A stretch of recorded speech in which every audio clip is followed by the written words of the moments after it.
Hello friends, कैसे हैं आप लोग। आई होप आप लोग अच्छे होंगे। ये हमारा जूरिस्प्रूडेंस का सेकंड वीडियो है। हमने फर्स्ट वीडियो में प्राचीन सिद्धांतों करा दिया था। आज हम मध्यकालीन पुनर्जागरण और आधुनिक के सिद्धांतों को करेंगे।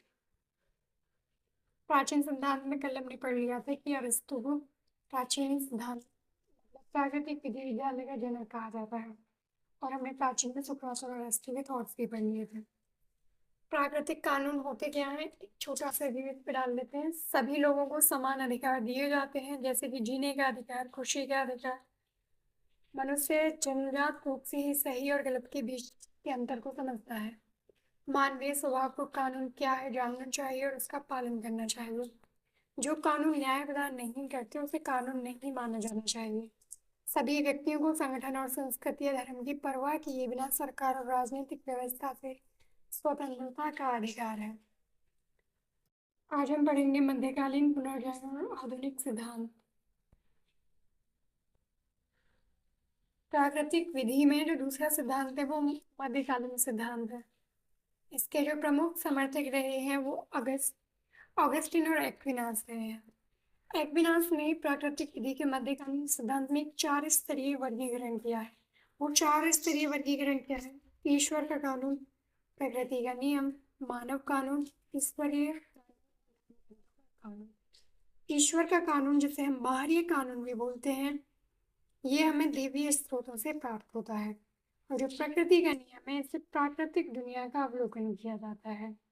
मानव कानून को सकारात्मक कानून भी कहा जाता है और ये समाज को नियंत्रित करते हैं। ईश्वरीय कानून या धर्म ग्रंथों का कानून धार्मिक ग्रंथ के माध्यम से प्रकट किए गए कानून को कहते हैं। ये हमारा मध्यकालीन सिद्धांत में हमने इसको पढ़ा। अब हम जानते हैं पुनर्जागरण सिद्धांत क्या है। पुनर्जागरण सिद्धांत में हम सामाजिक अनुबंध के सिद्धांत को समझते हैं। कीवर्ड याद रखना कि प्रकृति की स्थिति की को पूर्व कल्पित किया गया। एग्जाम में हमें कीवर्ड से याद रहते हैं, उसके आसपास ही हम अपना आंसर लिखते हैं। तो पुनर्जागरण सिद्धांत में हम थॉमस हॉब्स, जॉन लोके और रूसो तीन को पढ़ते हैं। और जो रूसो का सामाजिक अनुबंध का सिद्धांत है वो तो बहुत ही प्रसिद्ध है। थॉमस हॉब्स की क्या विचारधारा है? प्रकृति की अराजक स्थिति की कल्पना थॉमस हॉब्स ने की। उन्होंने उसे एकाकी, बुरा, क्रूर और छोटा बताया है। थॉमस हॉब्स निरंकुशता की वकालत करते हैं। उन्होंने कहा कि संप्रभु का अधिकार स्थिरता और सुरक्षा सुनिश्चित करता है। ठीक है, अब हम समझते हैं जॉन लॉक। थॉमस हॉब्स को समझने के लिए जो कीवर्ड है कि वो निरंकुशता की वकालत करते हैं और प्रकृति की अराजक स्थिति की कल्पना। जॉन लॉक व्यक्तिगत स्वतंत्रता की वकालत करते हैं। व्यक्तियों को अपने अधिकारों की रक्षा करने में असमर्थ सरकार का विरोध करने या उससे उखाड़ फेंकने का अधिकार है।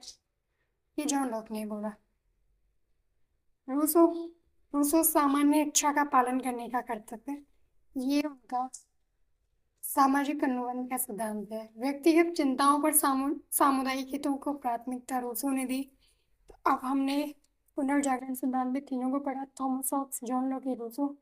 थॉमस हॉब्स के कीवर्ड क्या है? निरंकुशता, जॉन लॉक व्यक्तिगत स्वतंत्रता और रूसो सामुदायिक हित।